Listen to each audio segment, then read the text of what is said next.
Welcome to our channel. నేను యజ్ఞమూర్తి.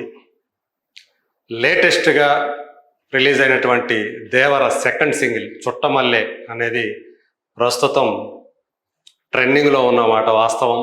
అయితే దాంతోపాటు ట్రోలింగ్ కూడా ఆ పాట మీద నడుస్తూ ఉంది. సో ప్రధానంగా ఆ పాట మీద రెండు రకాల విమర్శలు వస్తూ ఉన్నాయి. ఒకటి, Anirudh Ravichander, so music director ఎవరైతే ఉన్నారో అతను కాపీ క్యాట్గా మారి, సో ఎప్పుడో 2 సంవత్సరాల క్రితం సింహళ గాయన అయినటువంటి యోహాని ఆమె ఆల్బంలో ఉన్నటువంటి పాట ఏదైతే ఉందో బాగా పేరు తెచ్చిన ఆ పాట, దాన్ని చాలా వరకు కాపీ కొట్టి ఆ ట్యూన్ని తను దీన్ని స్వరపరిచాడు ఈ చుట్టమల్లె పాటను అని చెప్పేసి వస్తూ ఉంది. నిజానికి చూసినా కూడా రెండు పాటలు వెంట లేదా పక్కన పెట్టుకొని చూసినా కూడా కొన్ని సిమిలారిటీస్ ఆ ట్యూన్లో అయితే కనిపిస్తున్న మాట వాస్తవం. అది ఇప్పుడు సో అనిరుద్ధ్ మీద కాపీ క్యాట్ అంటూ ఒక ట్రోలింగ్ అయితే సోషల్ మీడియాలో బాగా నడుస్తూ ఉంది. ఇంకొక రెండో విమర్శ, ఇది డ్యూయట్ అని చెప్పేసి మనం అందరం ఎక్స్పెక్ట్ చేస్తే చివరకు చూస్తే కేవలం ఆ పాట సినిమాలో పాడేది హీరోయిన్ అయినటువంటి జాన్వీ కపూరు. సో ఆమె పక్కన హీరో డ్యాన్స్ వేస్తూ మాత్రమే కనిపించాడు. తను వోకల్గా ఇందులో స్వరాన్ని కలపలేదు, తన గళాన్ని విప్పలేదు జూనియర్ ఎన్టీఆర్ అనేది. అంటే మనం డ్యూయట్ అనుకుంటే అది హీరోయిన్ సాంగ్ లాగా అయిపోయింది అని చెప్పేసి జూనియర్ ఎన్టీఆర్ ఫ్యాన్స్ అసంతృప్తి వ్యక్తం చేస్తున్నారు అనేది ఇంకొక విమర్శ. సో ఇలా ఆ పాట ఒక ట్రోలింగ్కి గురవుతుంది. నిజంగా చెప్పాలంటే ఇదివరకు వచ్చినటువంటి పాట ఏదైతే ఉందో ఫియర్ సాంగ్ అని చెప్పేసి దేవర థీమ్ సాంగ్ లాగా వచ్చినటువంటి ఆ ఫియర్ సాంగ్, సో అది ఎక్స్పెక్ట్ చేసిన రీతిలో పాపులర్ కాలేదు, దానికి వ్యూయర్షిప్ రాలేదు అని చెప్పేసి ఒక అసంతృప్తి ఇప్పటికే అభిమానంలో ఉంది, జూనియర్ ఎన్టీఆర్ అభిమానంలో ఉంది. సో ఈ నేపథ్యంలో వచ్చినటువంటి ఈ పాట మీద ఫ్యాన్స్ చాలా హోప్స్ పెట్టుకున్నారు. మరి అందుకు తగ్గట్టుగా చూసుకుంటే ఫస్ట్ సాంగ్తో పోల్చుకుంటే ఈ సెకండ్ సింగిల్ చాలా అంటే వ్యూయర్షిప్ పరంగా చాలా ముందుంది. సో ఇప్పటికే మొదటి సాంగ్ కంటే డబుల్ వ్యూయర్షిప్ పైనే సాధించేసి ఆ పరంగా చూసుకుంటే ట్రెండింగ్లో నెంబర్ 1 పొజిషన్లో ట్రెండింగ్ అవుతుంది ఈ పాట. సో ఆ మేరకు అది సక్సెస్ అయింది. బట్ ఇది యోహాని పాడినటువంటి ఆ పాట అది ఆల్రెడీ హిందీలో థ్యాంక్ గాడ్ అనే సినిమాలో దాన్ని అఫీషియల్ రీమేక్గా కూడా ఆ హిందీలో ఆ పాట వచ్చింది. అది కూడా మంచి హిట్ అయింది. అక్కడ కూడా ఆల్మోస్ట్ 10 మిలియన్స్ పైనే వ్యూయర్షిప్ దానికి వచ్చింది. మరి ఆ పాటని ఇప్పుడు చాలా వరకు మరి తెలిసి చేశాడా అంటే ఆల్రెడీ అఫీషియల్గా ఒక రీమేక్ వచ్చిందనే విషయం అతనికి తెలిసి చేశాడా తెలియక చేశాడు. ఎందుకంటే మ్యూజిక్ డైరెక్టర్గా తనకి ప్రపంచంలో ఉన్నటువంటి ఎక్కడ ఏ పాట వస్తుందనే విషయం మీద అనిరుద్ధికి అవగాహన లేదని చెప్పేసి మనం అనుకోలేం.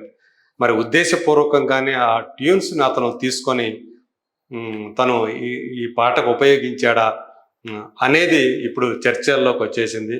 సో ఏదేమైనప్పటికీ కూడా ప్రస్తుతం చుట్టమల్లె చుట్టేస్తున్న తొంటరి చూపు అని చెప్పి రామజోగయ్య శాస్త్రి గారు రాసినటువంటి ఈ పాట ఏదైతే ఉందో సాహిత్య పరంగా కూడా అంతగా మెప్పించలేకపోతోంది అనే అది కూడా వినవస్తూ ఉన్నది. ఒక వ్యాఖ్యలైతే కామెంట్లు అయితే వినవస్తూ ఉన్నాయి. ఆ పాట తీసిన విధానం అయితే మాత్రం కలర్ఫుల్గా బాగుందని చెప్పాలి. కానీ జూనియర్ ఎన్టీఆర్ తను కేవలం హీరోయిన్ పక్కన డ్యాన్సులు వేస్తూ కనిపించడం మాత్రం అభిమానులు మాత్రం హర్ట్ చేస్తున్నదనే చెప్పాలి. నిజానికి సో దేవర మీద ఉన్నటువంటి అంచనాలు మామూలువి కావు. RRR మూవీ తర్వాత జూనియర్ ఎన్టీఆర్ చేస్తున్నటువంటి సినిమాగా సో ఇప్పటికే దేవర అనేది చాలా హైప్ తెచ్చుకున్న సినిమా. సో అట్లాగే కొరటాల శివ ఆచార్య లాంటి ఒక తీవ్రంగా ఆశాభంగం కలిగించినటువంటి సినిమా. సో డిజాస్టర్గా బాక్సాఫీస్ దగ్గర నమోదైనటువంటి సినిమా. సో ఆ చేదు అనుభవాన్ని పక్కన పెట్టి ఒక కసితోటి ఈ సినిమాని ఆయన చేస్తున్నాడని చెప్పేసి ఇప్పటిదాకా ఆ, ఆ రకమైనటువంటి ఒక వ్యాఖ్యలు వచ్చాయి. సో ఇన్సైడర్స్ సోర్సెస్ ప్రకారం కూడా ఆ, ఒక కసితోటి ఆయన తీస్తున్నాడు. ఒక మంచి అంటే పైగా ఏంటంటే ఇప్పటి వరకు తెలుగులో పూర్తిగా వాటర్ మీద నడిచే సినిమా రాలేదు. అలాగే అండర్ వాటర్ సీక్వెన్స్లు ఎక్కువగా ఉన్న సినిమా ఇప్పటి వరకు తెలుగులో రాలేదు.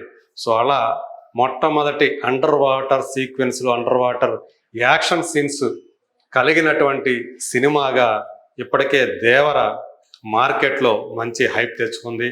సో వచ్చే నెలలోనే అంటే సెప్టెంబర్ 27వ తేదీన ఈ సినిమా మన ముందుకి రాబోతూ ఉంది. శ్రీదేవి కుమార్తె, పెద్ద కుమార్తె జాన్వీ కపూర్ హీరోయిన్గా నటించడం. సో ఆమెకి ఇదే తొలి తెలుగు సినిమా కావటం. సో ఎన్టీఆర్ గారి మనవడు హీరోగా, శ్రీదేవి కుమార్తె హీరోయిన్గా వస్తున్న సినిమాగా ఒక మంచి ప్రాపగాండా తెచ్చుకున్న సినిమా, మంచి పబ్లిసిటీ తెచ్చుకున్న సినిమా. మరి అలాంటి సినిమాకి పైగా ఏంటంటే పాన్ ఇండియా లెవెల్లో తీస్తున్నటువంటి సినిమా. ఏకంగా 200 కోట్ల బడ్జెట్ తోటి ఈ సినిమాని ప్రొడ్యూసర్స్ ఖర్చు పెట్టి తీశారు. సో అందులో నందమూరి కళ్యాణ్ రామ్ సంబంధించినటువంటి ఎన్టీఆర్ ఆర్ట్స్తో పాటు యువసుధ ఆర్ట్స్, సుధాకర్ అని ఆయన కొరటాలి శివ స్నేహితుడు. సో వాళ్ళిద్దరూ కూడా కలిసి ఈ సినిమాని అంత బడ్జెట్ తోటి ప్రొడ్యూస్ చేశారు.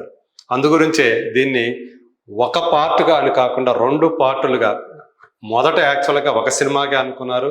కానీ ఆ సినిమా బడ్జెట్ పెరిగిపోవడంతో దానికి తగ్గట్టుగా 2 పార్ట్లుగా తీస్తేనే ఇది వర్కౌట్ అవుతుందనే ఉద్దేశంతో 2 భాగాలుగా ఈ సినిమాని తీస్తున్నారు. సో అందులో ఫస్ట్ పార్ట్ ఇప్పుడు మన ముందుకు రాబోతుంది. హిందీలో ఇప్పటికే ధర్మ ప్రొడక్షన్స్, కరణ్ జోహార్కి చెందినటువంటి ధర్మ ప్రొడక్షన్స్ ఈ సినిమాని అక్కడ ప్రజెంట్ చేస్తూ ఉండటం ఇక్కడ విశేషంగా చెప్పుకోవాలి. అట్లా సౌత్లోని 4 భాషలతో పాటు హిందీలో కూడా ఏకంగా ఒక పాన్ ఇండియా రిలీజ్గా ఈ సినిమా మన ముందుకు వస్తుంది. సో ఇప్పుడు అంతటి ఒక అండర్ వాటర్ సీక్వెన్స్ కలిగినటువంటి ఒక సినిమా, ఎంతో హైప్ తోటి వస్తున్నటువంటి సినిమాకి పాటలు ఎలా ఉండాలి, మ్యూజిక్ ఎలా ఉండాలి, ఇప్పుడు ఏదైతే 2 పాటలు వచ్చాయో అలా కాదు, మేము ఎక్స్పెక్ట్ చేసింది ఇంతకు మించి అని అభిమానుల నుంచి వస్తున్నటువంటి మాట. సో ఫియర్ సాంగ్ అయితే అంచనాలను అందుకోలేకపోయింది. మరి 2వ పాట చూస్తేనేమో ఇది కాపీ పాట అని చెప్పేసి, కాపీ సాంగ్ అని చెప్పేసి ఇలాంటి విమర్శలు మూటగట్టుకుంటూ ఉంది. సో సాహిత్యం పరంగా చూసుకున్నప్పటికీ కూడా పెద్దగా సాహిత్యం కూడా ఆకట్టుకోవట్లేదు అని చెప్పేసి అది కూడా విమర్శలు వస్తూ ఉన్నాయి. బట్ అయినప్పుడు కూడా ఎన్ని ప్రతికూల విమర్శలు వస్తూ ఉన్నప్పటికీ కూడా వ్యూయర్షిప్ పరంగా చాలా బాగా ముందుకు వెళుతుంది యూట్యూబ్లో. సో ఇప్పటికే 1.2 crore పైనే మనం ఇది చెప్పుకునే టైంకి 1.2 పైగా వ్యూస్ సంపాదించుకుంది ఈ పాట. సో ఏదేమైనా సరే, సో ఇదివరకు మనకు తెలుసు తమన్ మీద ఒక విమర్శ ఉండేది, తన పాటల్ని తను కాపీ చేసుకుంటాడు, పదే అవే ట్యూన్స్ కొడుతూ ఉంటాడని. సో ఇప్పుడు మళ్ళీ అనిరుద్ధ్ మీద కూడా అలాంటిది ఒక కాపీ క్యాట్ అనే ఒక విమర్శ రావటం అనేది కొంచెం అతను కూడా జాగ్రత్త పడాల్సిన విషయం. ఫ్యూచర్లో కూడా ఇలాంటి తన ఒరిజినాలిటీని చూపించుకుంటూ ఒరిజినల్ ట్యూన్స్ తోటి తను ముందుకు వస్తాడని చెప్పేసి ఆశిద్దాం. ఏదేమైనా సరే దేవర్కి సంబంధించినటువంటి మిగతా పాటలు, సో ఈ మొదటి 2 పాటలు ఇప్పుడు వచ్చేసాయి. సో డ్యూయట్, సో హీరోయిన్ల మీద ఒక మంచి డ్యూయట్. సో జూనియర్ ఎన్టీఆర్ కూడా తెర మీద తన గళం విప్పే పాట హీరోయిన్తో కలిసి ఎప్పుడు వస్తుందా అని చెప్పేసి అభిమానులు అయితే వెయిట్ చేస్తూ ఉన్నారు. సో నెక్స్ట్ సాంగ్ అయినా సరే వాళ్ళ ఆశల్ని, వాళ్ళ హోప్స్ని